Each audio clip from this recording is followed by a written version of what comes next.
So the reading for today is from Lisa Rankin, and she says, I know times like this are scary, unsettling, unnerving, and uncertain.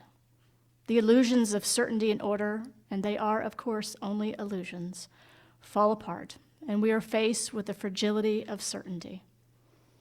How quickly everything that seems so solid and robust, job security, our economic system, our healthcare system, our political system, our educational system, can come crashing down in a week. It leaves us feeling vulnerable and unsteady, and we cannot bypass feelings of fear, anger, disappointment, sadness, and grief.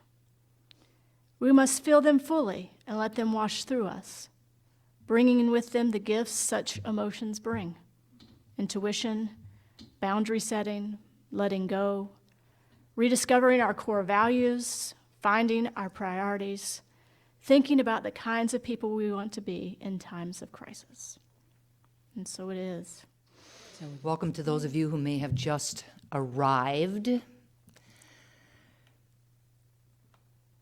Carolyn Meese, author and a leading voice in the field of consciousness, says, in Scripture, they talk about walking into the unknown, walking into the desert. There's something about this time where all of us are on the same journey.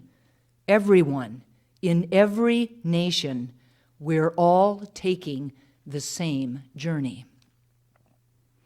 We're all facing something that none of us has ever faced before, and it's causing even the most awake or conscious of us to go into the experience of bouts of worry and fear.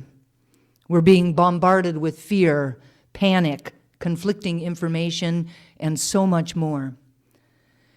Emeritus Professor of Sociology at Temple University, David Elish, says, at no time in the history of America could people been asked to shut down their normal day-to-day lives and convert them as radically as we are being asked to do. In the short term, we're probably being asked to do more as Americans than ever before. However, this does really require some perspective. As a pandemic, it is not unprecedented. Epidemics have actually ravaged the globe to a far greater extent than we're seeing right now. In ancient times, the bubonic plague, flew throughout Europe, Asia, North Africa, and Arabia, killing an estimated 30 to 50 million people, which was believed to be half of the world's population at that time, 541 AD. The Black Death, also a bubonic plague, killed around 25 million Europeans between 1348 and 1350. In 1793, yellow fever wiped out 5,000 of the 50,000 citizens of Philadelphia. HIV and AIDS has continued to be a slow-moving plague over the last 40 years, thus far taking 32 million lives, according to the World Health Organization. Meanwhile, smallpox, cholera, SARS, MRSA, Ebola, and other catastrophic illnesses upended life at different intervals throughout the years. In 1918, the Spanish flu killed 50 million people worldwide and nearly 700,000 Americans. While scholars say that this is the historic event that is most closely associated with the coronavirus, our current pandemic is taking its toll in just a matter of months. From China to Iran to Milan, almost immediately. Now, if this were happening in the mid-20th century, it would have taken a lot longer. But jets and global businesses have knitted the world together as never before. The speed with which it's moved from outbreak to epidemic to global pandemic is unprecedented. From the standpoint of evolution, however, this pandemic will be seen as just a blip in the totality of human experience. But for us, as we live it right now, it's huge. In an article called Quiz, How Are You Managing the Coronavirus? Mindy Count says, some of us are facing real illness. Some of us are facing deep feelings of scarcity. Some of us are going into survival mode. Some of us are responding like heroes in the movie Outbreak. Some are celebrating staying home while others are collapsing, paralyzed with fear. Some of us are overwhelmed by the thought of our children being home from school for an indefinite period of time. Some of us are terrified by how much work we might miss or how much our business or the economy will suffer. And the list of responses goes on and on. These are very real concerns that at the moment have very few answers. Because of the coronavirus, we are being invited to sit in the unknown, to feel the fear or run from it, and to assess our resources, both internal and external. So of all of the rough waters that we sometimes experience in our lives, sudden change and unexpected loss can be the most difficult.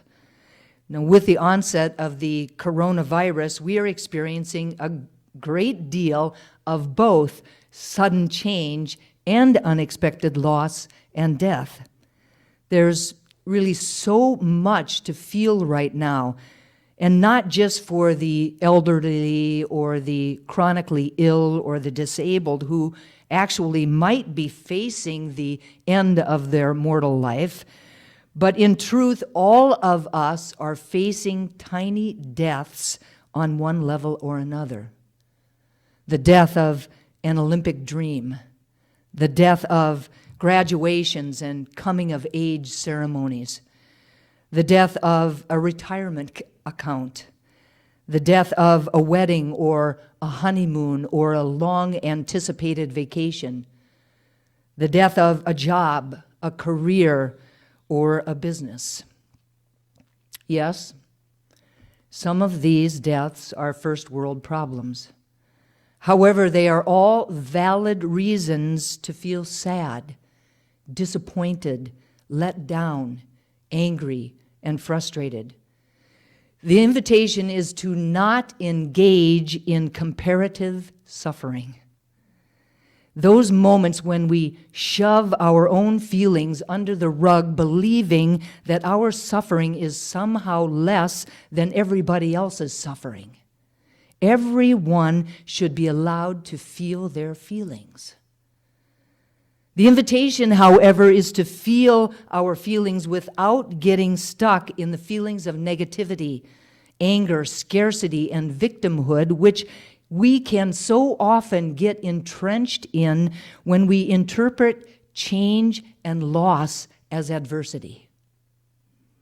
The invitation is for each one of us to give ourselves the power to surrender to what is and to choose to view these occurrences as gifts that invariably will shape us into a better version of ourselves, both individually and collectively.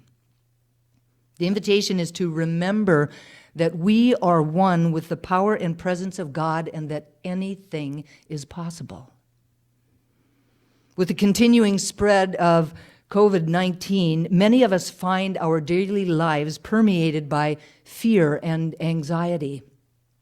We may feel powerless in the face of this pandemic, like the only thing that we could possibly do is to go home and retreat into our homes, take care of our bodies and our minds, and just wait until the virus subsides.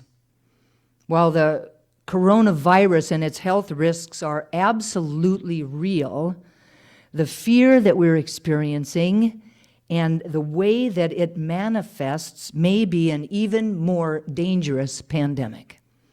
During this time, it's vital absolutely vital that we remember the incredible power that is within us. Now, what I believe is that God is everywhere at all times. That there is not a place where God is not. That it is the very essence of unconditional loving kindness and goodness. Therefore, within this experience of the coronavirus, God is, in its fullness and in its wholeness. What I believe is that something good is going to come out of this. Something good is contained within this experience. Something will rise out of the ashes of this experience that is for our highest and best. I absolutely believe this. In one of my all-time favorite movies, The Most Exotic Marigold Hotel, Dev Patel, who is the hotel manager, says, "Everything will be all right in the end. If it's not all right, it's not yet the end." Now, before anybody gets up to grab their phone to begin to dictate an email to me, which I know some of you were thinking about, I do know that that saying was originally given voice by John Lennon. However, I will forever remember the movie as the first time I ever heard the expression and the first time that I really connected with it. Throughout my years in this teaching, my understanding of the spiritual principles behind it and my faith in it have only deepened. I also believe in the law of polarity, which says to everything there is an equal and opposite reaction. With all of the negative things that this virus is initiating, there are equal and opposite positive reactions or things going on. For example, while many schools have temporarily closed, it gives families opportunities to come together, reacquainting themselves with one another and deepening their bonds and their love. Much is really being asked of us right now, with the coronavirus taking up so much room in our lives so suddenly. It may be easy to forget that Americans historically have made sacrifices when calamities befell them.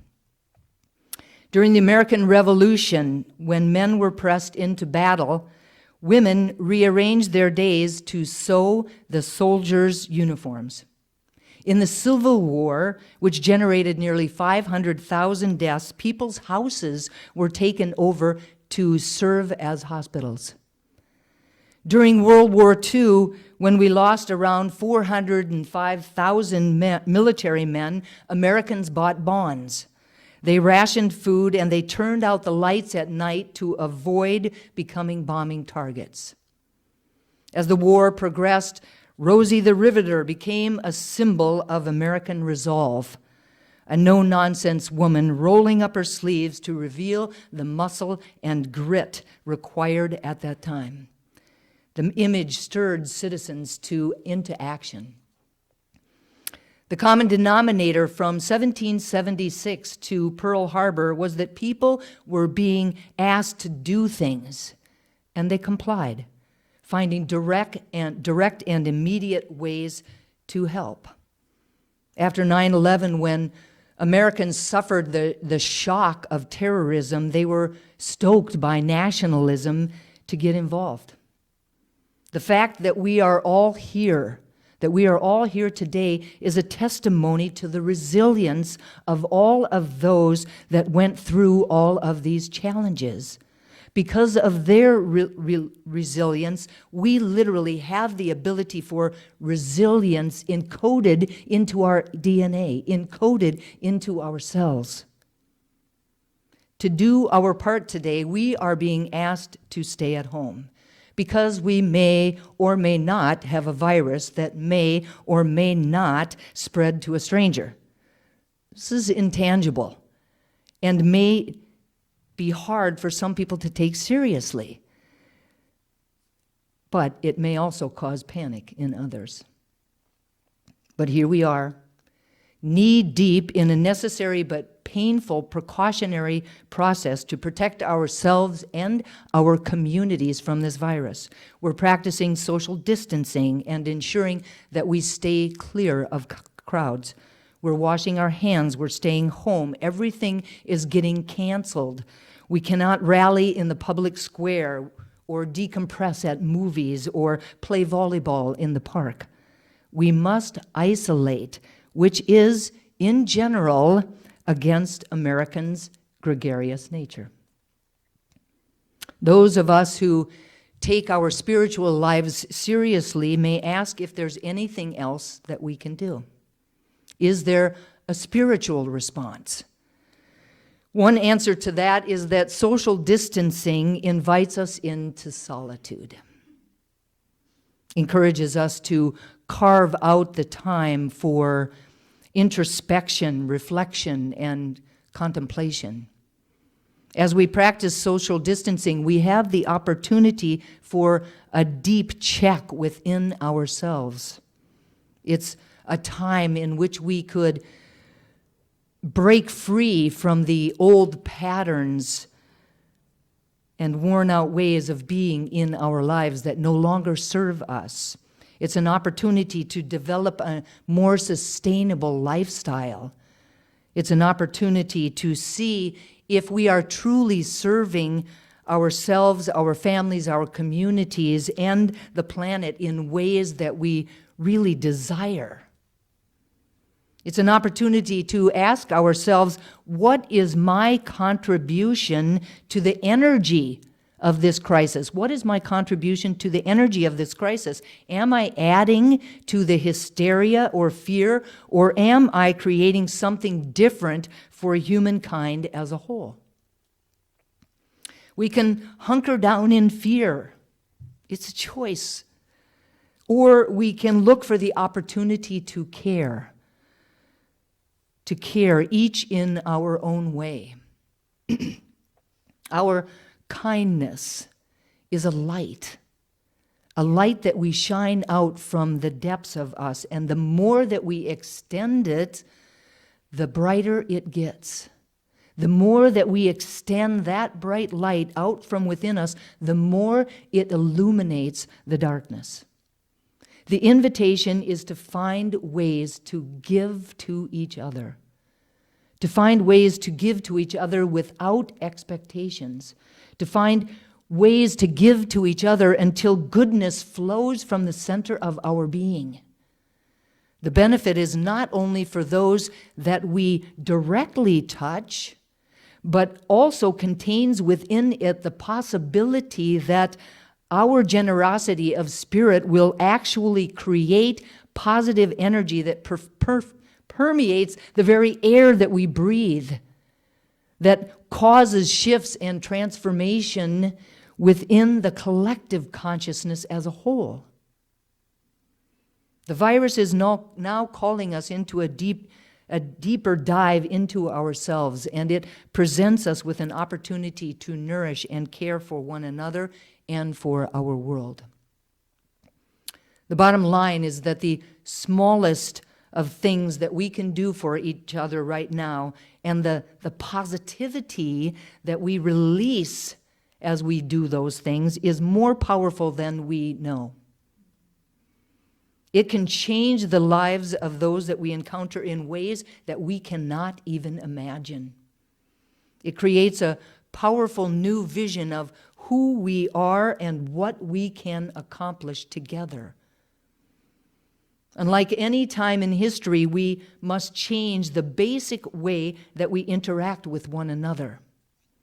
In order to stay physically healthy, we are disconnecting.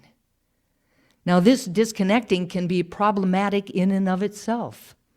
It focuses on the physical pillar of our health and of our lives, but what about the other pillars? The pillars of emotional, mental, and spiritual pillars of health are dependent upon connection. The spiritual pillar focuses on the deep sense of purpose, meaning, and value in our lives. The spiritual pillar assists us to define the why, to define our why. So often, the answer to our why has to do with a relationship, to another person, to a cause, to a faith, or to our true selves. Spirituality is about connection. But what happens when a virus like COVID-19 drives us all into our homes and forces us to practice social distancing? Does the need for physical safety trump the need for spiritual connection? Not at all, says Chaplain Major Glenn Harris. In this season of physical isolation, there is so very much you and I can do to promote spiritual wellness. Connection is still all around us. Now, in an article called Spiritual Connection and COVID-19, he gives us 4 practical ideas for maintaining connection and keeping our sense of center in this moment in time.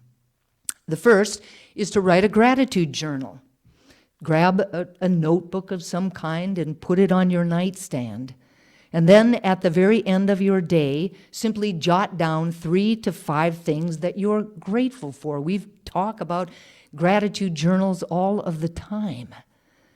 It doesn't have to be really anything earth-shattering, just anything that you are grateful for from that day. By making a regular practice of gratitude, we will find ourselves to be more patient, to be more kind, to be more centered, and to be more optimistic about life in general. Second, his idea is to read an inspirational book or a novel. Now, what he's not talking about is all of the reading that we do on social media. The kind of reading that he is talking about is getting immersed in a story where a person or a group of people go through hardship, and then they emerge out on the other side. It could be poetry that causes us to view the world through a completely different lens.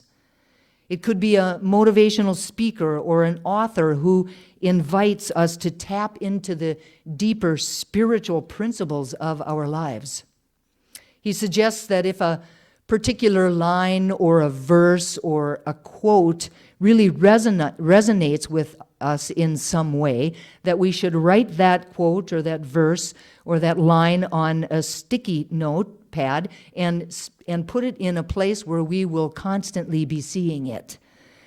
By filling our mind and our heart and our soul with the good stuff, we will be able to weather the storms like the one that we are going through right now. There are so many really amazing YouTubes and TED Talks out there. It's a perfect time to really be able to, just go through hundreds of them and to watch them, and then I would throw in a Hallmark movie every once in a while, just because. Now, the third is to commit to conversation. Communication is the key to connection. And a conversation can become like the keychain that holds that key. Instead of texting or direct messaging people on social media, the invitation is to actually pick up the phone and call them so that we can hear each other's voices. And because of the technology today, we can even see each other's faces. We can play games. There's all kinds of different apps and sites in which you can play games with each other. Have a game night. Connect with each other in any way you can. Commit to the deeper human connection that a conversation provides. The invitation is to also check in with ourselves through silent meditation and prayer, to commit to that inner conversation with our inner wisdom, both speaking and listening in order to connect with the power and presence that is within us and surrounding us.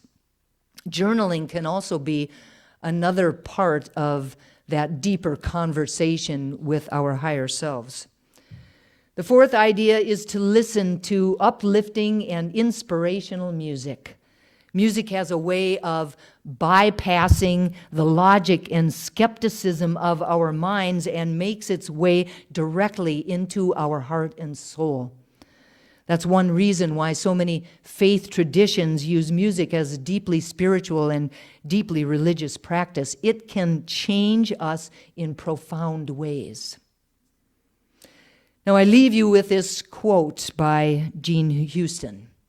She says, "This is our time. We can choose to surrender to fear, or we can show the world what it means to be thoughtful, to be generous, and to be proactive in helping friends or strangers alike. Perhaps this is an initiation of sorts in which we are invited to step into a new experience of interdependence and empathy. As we extend ourselves into the well-being of each other, we return to the wholeness as the family of humankind. Self-serving actions and the illusion of separation can transform into a collective strength that is more encompassing than divisions of race, economic status, gender preference, or political party. It can be as simple as a smile, an encouraging word, a window visit to an elder care home, or a letter to someone in prison. Your words of encouragement are constantly influencing our perception and our worldview. Take all the precautions that are recommended, and at the same time be bold in your love and constant in your faith, that together we will pass through this challenging time. On the other side of it, we will look back and realize that we were part of an epic time in history when caring triumphed over fear and goodness prevailed." We can learn from this virus, which has no respect for boundaries. In a sense, neither should we. All is one. We are all in this together. In the words of Carolyn Meese, we are one biospiritual, ecological, holy system of life. Now is the moment to remember this. Now is the moment, the time to really embrace this. Perhaps this time, this virus, and this experience will finally get us all there. Get us all on the same page, remembering who and what we really are. Together. We are all in this together. And so it is. So it is. So I just invite you to turn within for a moment, to allow ourselves to really expand our awareness of that light within us, of that love within us. To know that it is who we are at our very core. To know that it is that which we have come here to be, that which we have come here to express. One to another, to another, to another, until everyone feels and experiences that light, that love. We can never be separate from it. And it is from that place of unity that I speak these words for each of us individually and collectively as the Triangle Center for Spiritual Living, collectively as the entire global humankind. What I know beyond a shadow of a doubt is that we are spiritual beings having a human incarnation. That while times may be tough and chaotic, that they may instill within us the possibility of fear, doubt, and worry. That back of our perceptions back of that which we see on the human plane is the truth. The truth of wholeness, the truth of peace,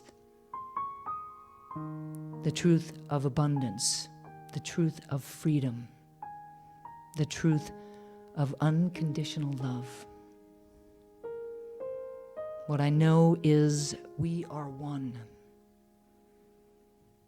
And this one flows through each of us. And as we allow it to do so, unencumbered by our fears or our worries or our doubts that can get in the way of the flow of love, that we shine our lights, that we let that love flow out from us in interesting and imaginative and creative ways. Yes, we can't do it in the way that we normally would, but there are so many different ways, so many different possibilities today for reaching out to one another, for communicating with one another, for having those deeper conversations that we typically enjoy to have when we gather together here on Sunday. We can still have them. And so I claim ease and grace for each of us around just settling into this time, using it for our spiritual growth, for deepening our awareness of the power and presence of God within us, for extending our compassion, for reaching out and connecting, for deepening our relationships with ourselves, with God, with our families, and with our friends. I believe beyond a shadow of a doubt that there is something of value, something magnificent, something amazing that is coming out of this time in our lives.